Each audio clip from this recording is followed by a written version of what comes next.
একাত্তরের যুদ্ধের শেষ দিনগুলোতে ইয়াহিয়া খানের কর্মকাণ্ড ও তার আচরণ ছিল অসংগঠিত, হতাশাজনক এবং বাস্তব পরিস্থিতির প্রতি অন্ধ। সে সময় তার রাজনৈতিক ও সামরিক সিদ্ধান্তগুলো পরিস্থিতির দ্রুত অবনতির সাথে মানিয়ে নিতে ব্যর্থ হয়।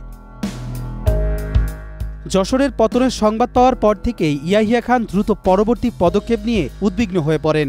ইয়াহিয়া খান নেতৃস্থানীয় অবস্থানে থাকলেও তার মনোবল কমতে থাকে।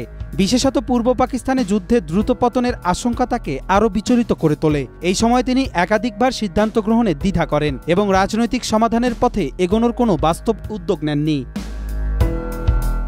জাতিসংঘে যুদ্ধবিরতি ও রাজনৈতিক সমঝোতার প্রস্তাব বিবেচনার জন্য গভর্নর মালিকের উদ্যোগকে ইয়াহিয়া খান এক পর্যায়ে উপেক্ষা করেন।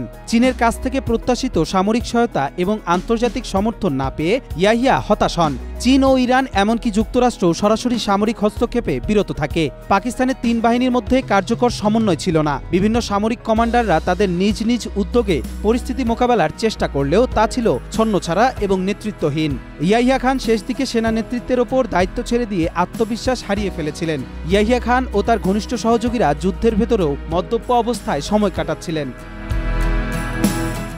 গায়িকা নূরজাহানের সঙ্গে ফোনে গান শোনার অনুরোধ কিংবা জ্যোতিষীদের ভবিষ্যৎবাণীতে ভরসা করার ঘটনা প্রমাণ করে যে তিনি বাস্তব পরিস্থিতির ভয়াবহতাকে উপলব্ধি করতে ব্যর্থ হন। মার্কিন সপ্তম নৌবহর বঙ্গোপসাগরে আসার খবরে ইয়াহিয়া খান আশান্বিত হলেও তা কোনো কার্যকর পরিবর্তন আনতে পারেনি। যুদ্ধবিরতির জন্য পোল্যান্ডের প্রস্তাব যখন আশার আলো দেখায়, তখন ভুট্টো যোগাযোগে বিলম্ব করেন এবং প্রস্তাব প্রত্যাখ্যানের পথ তৈরি হয়। শেষমেশ যুদ্ধের শেষ দিনগুলোতে ইয়াহিয়া খান নেতৃত্বের সংকট, বিচ্ছিন্নতা এবং অবাস্তব প্রত্যাশার শিকার হন। 16 ডিসেম্বর পাকিস্তানি সেনাবাহিনীর আত্মসমর্পণের মাধ্যমে বাংলাদেশের স্বাধীনতা নিশ্চিত হয়। ইয়াহিয়া খান সেই মুহূর্তে তার ব্যর্থতা ও পরাজয়ের চূড়ান্ত অবস্থা উপলব্ধি করতে বাধ্য হন।